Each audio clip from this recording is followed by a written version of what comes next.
শিলাজিৎ ইন্টারনেটে অনেক ভিডিও আছে। কেউ এটাকে শরীরের শক্তি বাড়ানোর সুপারচার্জ বলে, কখনো এটাকে হিমালয়ের কালো সোনাও বলা হয়। কিন্তু আসলে এই শিলাজিৎ কি, এটা কি করবেন, কিভাবে খাবেন, আজকে শিলাজিৎ নিয়ে পুরো ডিটেলসে বলবো, পুরোপুরি বাংলা ভাষায় বৈজ্ঞানিক তথ্য অনুযায়ী। সবার প্রথমে বলি শিলাজিৎ আসলে কি। এটা হলো পাহাড়ি অঞ্চলে পাওয়া একটা প্রাকৃতিক পদার্থ। বিশেষ করে এটা নেপাল, ভুটান, তিব্বত ইত্যাদি অঞ্চলের পাহাড়ে এটা বেশি পাওয়া যায়। গরমকালে পাহাড়ে ফাটল ধরে, সেই ফাটল থেকেই একটা কালো বা বাদামি রঙের আঠালো পদার্থ বেড়ায়। আসলে এটাই শিলাজিৎ। এই শিলাজিৎকে কেন সুপারচার্জার বলা হয়?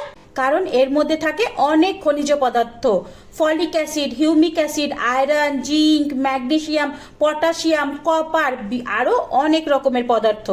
সবচেয়ে বেশি আলোচনা করা হয় ফলিক অ্যাসিডের কথা। গবেষণা করে দেখা গেছে এই ফলিক অ্যাসিড শরীরের সব কোষের মধ্যে পুষ্টি পৌঁছে দেয়। তাহলে মানুষ কেন এটা খায়? অনেকে মনে করে শিলাজিৎ শরীরের ক্লান্তি কমায়, দুর্বলতাকে কাটিয়ে তোলে। কিন্তু গবেষণা করে দেখা গেছে এটা আরো অনেক কাজ করে।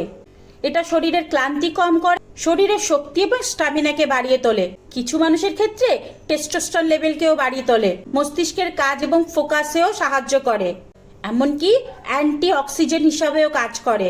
তবে শিলাজিৎ খেলেই যে আপনি রাতারাতি সব ঠিক হয়ে যাবে এমন না। এটা সব মানুষের শরীরে একই রকম ভাবে কাজ করে না। তাহলে এটা জিম করা মানুষরা কেন খায়? কারণ যেহেতু এটা এনার্জি বাড়ায়, সেহেতু তাদের শরীরের এনার্জি বাড়িয়ে বেশি বেশি ওয়ার্কআউট করতে সাহায্য করে, শরীরকে প্রচন্ড পরিমাণে রিকভারি করে, উইকনেস একদমই কমিয়ে দেয়, স্ট্যামিনাকে অনেক বাড়িয়ে দেয়। তবে শিলাজিৎ খেলেই যে শুধু বডি তৈরি হবে এমন কিন্তু একদমই না। যদি আপনি শিলাজিতের সাথে সাথে ভালো ঘুম, ব্যালেন্স খাবার, এক্সারসাইজ করেন, তাহলে কিন্তু এই শিলাজিৎ আপনার শরীরে অনেক ভালো পরিমাণে কাজ করবে। এটা সাধারণত ছেলেদের শরীরে পাওয়ার হিসাবে কাজ করে। এটা তো পাহাড়ের একটা আঠালো পদার্থ, তাহলে আমরা মার্কেটে পাবো কেমন ভাবে? এটা মার্কেটে কখনো আঠালো পেস্ট হিসাবে পাওয়া যায়, ক্যাপসুল হিসাবে পাওয়া যায়, আবার পাউডার ফর্মেও পাওয়া যায়। এটা খেতে হয় কি করে সেটাও তো আমরা জানি না। এটার মধ্যে অনেক প্রকার খনিজ পদার্থ থাকার কারণে এটা কিন্তু খুব কম পরিমাণে ইনটেক করতে হয়। উষ্ণ গরম জলে না হলে দুধের সঙ্গে মিশিয়ে খুব সামান্য পরিমাণ খেতে হয়। সব সময় আপনারা মনে রাখবেন এটা বেশি খেলে সমস্যা কিন্তু হবেই।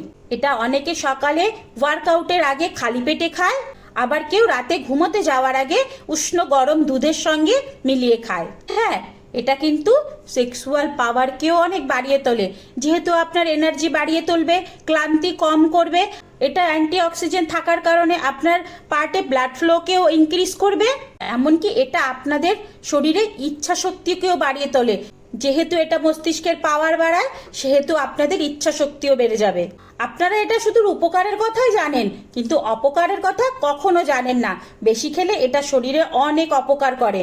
এই যে শিলাজিৎ, এটা পাহাড় থেকে ডাইরেক্ট যারা নিয়ে এসে অপরিষ্কারভাবে আপনাদেরকে দিচ্ছে, সেটার মধ্যে হেভি মেটাল থাকার কারণে এটা কিন্তু অনেক ক্ষতি করে।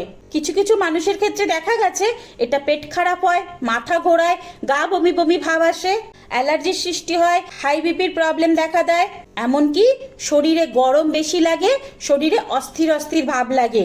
যাদের কিডনির সমস্যা আছে, হার্টের সমস্যা আছে, হাই ইউরিক অ্যাসিড আছে এবং কোনো প্রকার দীর্ঘদিনের পুরনো রোগ আছে, তারা এই শিলাজিৎ একদম ইনটেক করবেন না। সবসময়ের জন্য এটা আপনারা অ্যাভয়েড করবেন।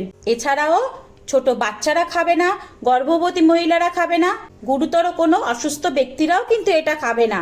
যাদের শরীরে আয়রন খুব বেশি তারা তো একদমই অ্যাভয়েড করবেন। তবে কোনো শিলাজিৎ নেওয়ার আগে আপনারা ডক্টরের সাথে অবশ্যই পরামর্শ করে নেবেন। বাজারে অনেক ধরনের ফেক প্রোডাক্ট পাওয়া যায়, সেগুলো অবশ্যই দেখে নেবেন। তাই সবসময় কোনো ট্রাস্টেড ব্র্যান্ড দেখে কিনবেন। ল্যাব টেস্টের প্রোডাক্ট হলে খুব ভালো হয়। যদি কোনো শিলাজিৎ খুব সস্তায় পাওয়া যায় তাহলে সেটা কিন্তু অ্যাভয়েড করবেন। সবার আগে সেটার ইনগ্রিডিয়েন্টস লিস্টটা দেখুন। শিলাজিৎ এমন একটা খনিজ পদার্থ যেটা মানুষের ভালোও করতে পারে, আবার মানুষের কিন্তু অনেক ক্ষতিও করতে পারে। এটা কোনো জাদু না বা কোনো ম্যাজিক না যে আপনি খেলেন আর আপনার সব সমস্যা দূর হয়ে গেল, আপনার অনেক পাওয়ার বেড়ে গেল, আপনি লং টাইম থাকতে পারলেন, আপনার খুব ইচ্ছা শক্তি বেড়ে গেল, কখনোই না। তাই শরীর আপনার রোগ আপনার, প্রবলেম আপনার, সমস্যা আপনার, আপনি নিজেই ভালোভাবে বুঝে জিনিসটাকে নেওয়ার চেষ্টা করবেন। যদি ভিডিওটা ভালো লেগে থাকে, ইনফরমেটিভ লেগে থাকে, তাহলে অবশ্যই লাইক, কমেন্ট, শেয়ার করে দেবেন। আর এরকম ভিডিওর জন্য চ্যানেলটাকে সাবস্ক্রাইব করে বেল আইকনটাকে দাবিয়ে দেবেন। চলুন, টাটা, বাই বাই।